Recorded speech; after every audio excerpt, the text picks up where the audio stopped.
اعوذ باللہ من الشیطان الرجیم بسم اللہ الرحمن الرحیم السلام علیکم ورحمۃ اللہ وبرکاتہ۔ میری آج کی ویڈیو کا عنوان ہے کہ اچھی تمنا کرنا۔ حضور اکرم صلی اللہ علیہ وسلم کے چچا حضرت حمزہ رضی اللہ تعالیٰ عنہ جوانی کے عالم میں ہمیشہ ذرہ پہن کر میدان جنگ میں آیا کرتے تھے، لیکن بڑھاپے کی حالت میں جب بھی جہاد کے لیے میدان میں آتے تو بغیر ذرہ پہنے ہوئے دشمن کی صفوں کو پھاڑتے ہوئے گھس جاتے۔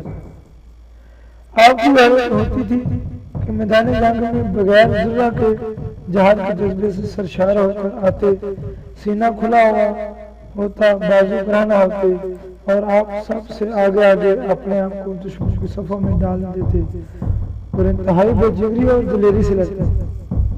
ایک دن حضرت امیر حمزہ رضی اللہ تعالیٰ عنہ کے دوستوں نے پوچھا کہ اے حمزہ، کیا آپ کو اللہ تعالیٰ کا یہ ارشاد پاک نہیں سنا کہ جان بوجھ کر اپنے آپ کو اس ہلاکت میں نہ ڈالو، اس کے باوجود آپ اپنے آپ کو ہلاکت میں ڈالتے ہیں؟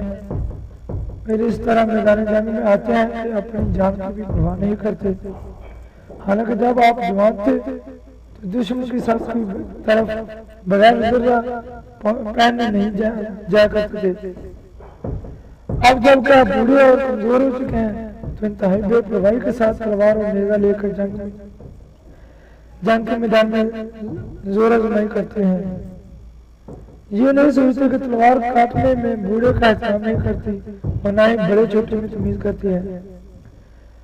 تو اس بات پر حضرت امیر حمزہ رضی اللہ تعالیٰ عنہ نے جواب میں فرمایا کہ میں جب جوان تھا اور اسلام قبول نہیں کیا تھا، اس وقت اس دنیا کو چھوڑنا میں موت سمجھتا تھا، اور ظاہر ہے کہ موت کی طرف رغبت سے کون جاتا ہے، لیکن اب جب کہ میں بوڑھا ہوں مگر اسلام کی دولت سے مالا مال ہوں، اب میں موت کا ابدی زندگی کا سبب سمجھتا ہوں۔ اب مجھے دنیاوی زندگی آخرت کی زندگی کے مقابلے میں بالکل حقیر نظر آتی ہے۔ مجھے موت کا ذرا بھی خوف نہیں۔ میں حضور نبی اکرم صلی اللہ علیہ وسلم کی ذات اقدس کا شکر گزار ہوں کہ جن کی وجہ سے مجھے یہ عالم غیب کے اسرار دکھائی دیتے ہیں۔ باقی جو شخص شہادت اور موت کو ہلاکت سمجھتا ہو، اس کے لیے یہ حکم ہے کہ اپنے آپ کو ہلاکت میں نہ ڈالے۔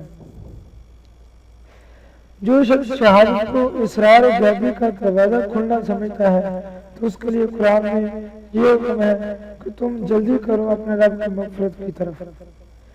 موت خوان نعمت کی طرف دعوت اور ان لوگوں کے لیے جو اس میں اللہ تعالیٰ کی مہربانی سمجھتے ہیں، اور جو لوگ موت کی مصیبت سمجھتے ہیں ان کے لیے یہ بلا ہے۔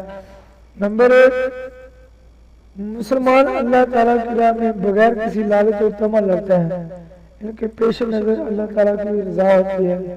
نمبر 2، اللہ تعالیٰ کی خوشنودی اور رضا پر قربان ہونے کا نام رضا نہیں ہے۔ تو دوستو، میں امید کرتا ہوں کہ آپ لوگوں کو میری یہ ویڈیو پسند آئی ہوگی، اور گزارش ہے کہ میری ویڈیو اپنے دوستوں کے ساتھ شیئر بھی کرو، اور مزید اچھی ویڈیو دیکھنے کے لیے میرے اس چینل کو سبسکرائب کریں۔ دعاؤں میں یاد رکھیے گا۔ جزاکم اللہ خیر۔ اللہ حافظ۔